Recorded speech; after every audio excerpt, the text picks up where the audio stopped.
ಸಮುದ್ರದಡದಲ್ಲಿ ನಿಂತು ನೋಡಿದಾಗ ಸಮುದ್ರದ ಆಳ ತಿಳಿಯಲ್ಲ. ಇಳಿದು ನೋಡಬೇಕು. ಇಳಿದಾಗಿದೆ, ನೋಡೇ ಬಿಡೋಣ.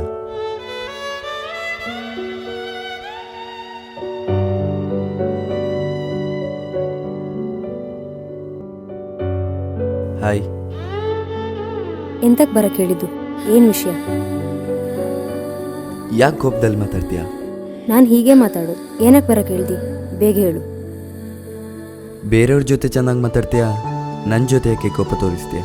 ಮನೇಲಿ ಒಪ್ಪಲ್ಲ ಅಂದಮೇಲೆ ಯಾಕೆ ನಾನೇ ಬೇಕು ಅಂತ ನನ್ನ ಹಿಂದೆ ಬರ್ತೀಯಾ? ಇವಾಗ ನೀನು ತುಂಬ ಸೆಲ್ಫಿಶ್ ಆಗಿ ಯೋಚನೆ ಮಾಡ್ತಿದ್ಯಾ. ಸರಿ ಬಿಡು, ದೂರ ಹೋಗ್ಬೇಕಲ್ವಾ? ಹೋಗೋ ಮುಂಚೆ ನಾನು ಮಾಡಿರೋ ತಪ್ಪು ಏನಂತ ಹೇಳಿ ಹೋಗು. ನನಗಿನ್ನಷ್ಟು ಧೈರ್ಯನೂ ಇಲ್ಲ, ಪ್ರೀತಿ ಮಾಡೋಕ್ಕೆ ಗೊತ್ತೂ ಇಲ್ಲ. ಸಾರಿ.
ನಾನೊಂದು ವಿಷಯ ಹೇಳಬೇಕಿತ್ತು.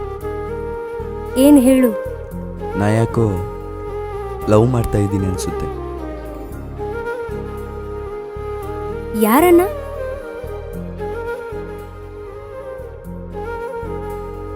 ನಿನ್ನ. ನಿನ್ನೆ ನೈಟ್ ನನ್ನ ಫ್ರೆಂಡ್ ಒಬ್ಬ ನನಗೆ ಪ್ರಪೋಸ್ ಮಾಡಿದ್ದ.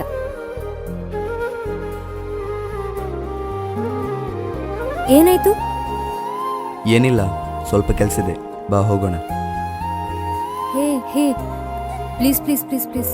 ಸಾರಿ. ಯಾಕೆ ಮುಖ ನೋಡಲ್ವಾ? ಅವನನ್ನ ಪ್ರಪೋಸ್ ಮಾಡಿದಾಗ ನಾನು ಇನ್ನೊಬ್ಬನ ಪ್ರೀತಿಸಿದ್ದೀನಂತ ಹೇಳಿದೆ.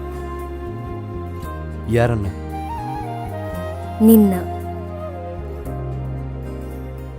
తోచిందే జంట కలలకే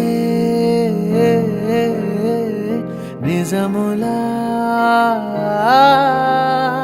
సాగిందే దారంతా చెలిమికే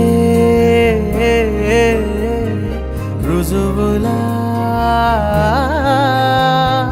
కంటిరెప్పకను పాపలాగా ఉంటారేమో కడదాకా సందామామ సిరి వెన్నెలలాగా వందేళ్ళైన విడిపోక ఓ రెండు ప్రేమ మేఘాలిలా దూకాయి వానలాగా ఆ వానవాలు ఏ వైపుకో తేల్చేది కాలమేగా.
ಸಮುದ್ರದ ಆಳ ತಿಳಿಯುತ್ತಾ ಹೋದಾಗ ಒಂದಂತೂ ಗೊತ್ತಾಯ್ತು, ನಾವಿಷ್ಟಪಟ್ಟವರು ನಮಗೋಸ್ಕರ ಬದಲಾಗಿ ನಮ್ಮ ಪ್ರಪಂಚವನ್ನೇ ಸುಂದರವಾಗಿಸುವುದಕ್ಕಿಂತ ಅವರ ಪ್ರಪಂಚವನ್ನು ಸುಂದರವಾಗಿಸಲು ನಮ್ಮನ್ನು ಕರೆದಾಗಲೇ ನಿಜವಾದ ಪ್ರೀತಿಗೆ ಅರ್ಥ ಸಿಗೋದು.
ನಡು ನೀರಲ್ಲಿ ಕೈ ಬಿಟ್ಟು ಹೋದವಳನ್ನು ಮತ್ತೆ ನಾ ಹೇಗೆ ಪ್ರೀತಿಸಲಿ? ನಡು ನೀರಲ್ಲಿ ಕೈ ಬಿಟ್ಟಾಗ ನಾನು ಕೂಡ ಅದೇ ನೀರಲ್ಲಿದ್ದೆ ಅನ್ನೋದನ್ನು ಮರಿಬೇಡ. ನನ್ನ ಜೀವವೇ ಮುಳುಗುತ್ತಿರುವಾಗ ಜೀವನದ ಬಗ್ಗೆ ಹೇಗೆ ಯೋಚನೆ ಮಾಡಲಿ?